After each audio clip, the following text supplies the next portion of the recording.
एके दिवशी एक श्रीमंत व्यक्ती भगवान शंकरांचं दर्शन घेण्यासाठी मंदिरात आला. अंगावर महागडे कपडे, हातात सोन्याचं घड्याळ आणि पायात अत्यंत किमती बूट. त्याच्या प्रत्येक हालचालीत श्रीमंती झळकत होती. पण मंदिराच्या पायऱ्यांवर येताच त्याच्या मनात अस्वस्थतेची एक हलकीशी लाट उठली. त्याच्या कानावर आधीच आलं होतं की त्या मंदिराबाहेर नेहमी चोऱ्या होत असतात. विशेषतः चपला बूट तर क्षणात गायब होतात. त्याने आपल्या चमचमत्या बुटांकडे पाहिलं आणि पुन्हा मंदिराच्या दाराकडे नजर वळवली. बूट घालून मंदिरात जाता येणार नव्हतं आणि बाहेर काढून ठेवण्याची त्याची हिंमत होत नव्हती. क्षणभर तो द्विधा मनस्थितीत उभाच राहिला.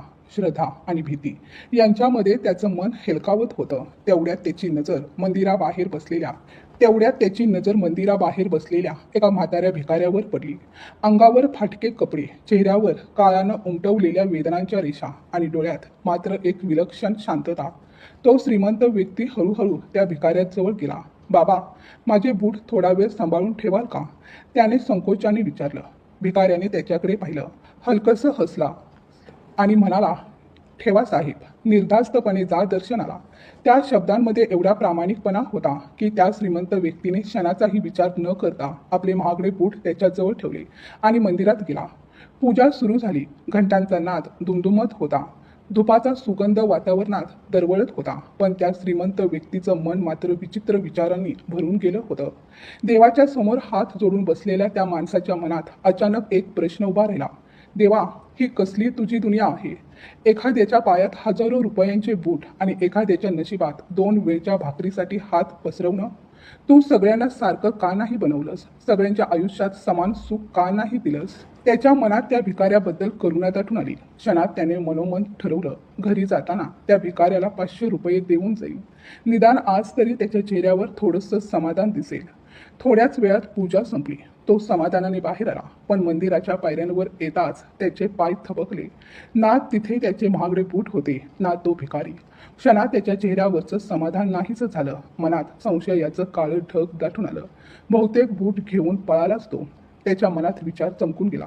पण पुढच्याच क्षणी त्याने स्वतःला सावरलं. नाही, कदाचित एखाद्या कामासाठी गेला असेल असं स्वतःला समजावत तो मंदिराबाहेरच उभा राहिला. वेळ पुढे सरकत होता. पण त्याची नजर मात्र त्या गर्दीत सतत त्या भिकाऱ्याला शोधत होती. खूप वेळ वाट पाहूनही तो भिकारी परत आला नाही. तेव्हा त्या श्रीमंत व्यक्तीच्या मनात संशयाचं वादळ उठलं. त्याला आता खात्रीच वाटू लागली होती की तो भिकारी त्याचे महागडे बूट घेऊन पळून गेला आहे. क्षणात त्याच्या मनात दुःख, राग आणि निराशा एकत्र दाटून आली. ज्या माणसावर त्याने विश्वास ठेवला होता त्याच माणसानं आपली फसवणूक केली, ही भावना त्याच्या मनाला टोचू लागली. शेवटी निराश होऊन तो श्रीमंत व्यक्ती अनवाणी पायांनीच आपल्या घराच्या दिशेने निघाला. तप्त रस्त्यावर पडणारी प्रत्येक पावलं जणू त्याच्या अहंकाराला आणि विचारांना प्रश्न विचारत होती. चालत चालत तो एका फुटपाथ जवळ आला. तिथे एक माणूस चपला बूट विकत बसला होता. अनवाणी पायाने चालणं कठीण होत असल्यामुळे तो श्रीमंत व्यक्ती चप्पल खरेदी करण्यासाठी त्याच्या जवळ गेला. पण त्याच क्षणी त्याची नजर तिथे ठेवलेल्या एका बुटाच्या जोडावर पडली. क्षणभर तो थबकला. ते बूट अगदी त्याच्यासारखे दिसत होते. त्याने बारकाईने पाहिलं आणि त्याच्या लक्षात आलं ते बूट दुसऱ्या कुणाचे नसून त्याचेच होते. त्याने लगेच त्या बूट विकणाऱ्याला विचारलं, हे बूट कुठून आणले? सुरुवातीला तो माणूस उडवाउडवीची उत्तरं देऊ लागला. मला माहीत नाही साहेब, जुने बूट आहेत. पण त्या श्रीमंत व्यक्तीने पुन्हा पुन्हा विचारलं. थोडा दबाव टाकला. तेव्हा शेवटी तो माणूस सत्य बोलला. तो म्हणाला, साहेब, हे बूट मला एका भिकाऱ्यानं 500 रुपयांना विकले. हे ऐकताच त्या श्रीमंत व्यक्तीच्या चेहऱ्यावर एक वेगळंच हसू उमटलं. क्षणभरापूर्वी ज्या मनात राग होता त्या मनात आता एक गूढ शांतता उतरली होती.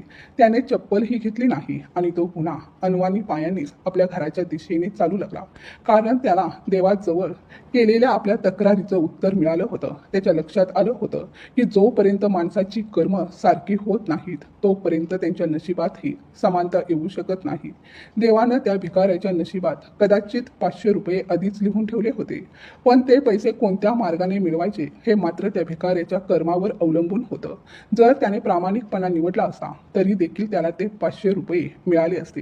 कारण तो श्रीमंत व्यक्ती स्वतःच त्याला ते देणार होता. पण त्याने चोरीचा मार्ग निवडला आणि कदाचित त्याच्या अशा चुकीच्या कर्मामुळे आज त्याच्यावर भीक मागायची वेळ आली होती. मित्रांनो, देव प्रत्येकाच्या नशिबात काही ना काही लिहून ठेवत असतो, पण ते मिळवण्यासाठी कोणता मार्ग निवडायचा हे माणसाच्या कर्मावर अवलंबून असतं. प्रामाणिकपणा, चांगली कर्म आणि योग्य मार्ग माणसाला खऱ्या अर्थाने उंचीवर घेऊन जातात, तर चुकीची कर्म माणसाला अधपतनाकडे नेतात. म्हणून परिस्थितीपेक्षा माणसाची कर्म अधिक महत्त्वाची असतात. माणसाचं नशीब देव लिहितो, पण त्या नशिबापर्यंत पोहोचण्याचा मार्ग माणसाच्या कर्माने ठरत असतो. मित्रांनो, ही कथा तुम्हाला आवडली असेल तर ती तुमच्या मित्रपरिवारासोबत नक्की शेअर करा आणि आपल्या चॅनलला सबस्क्राईब करायला विसरू नका.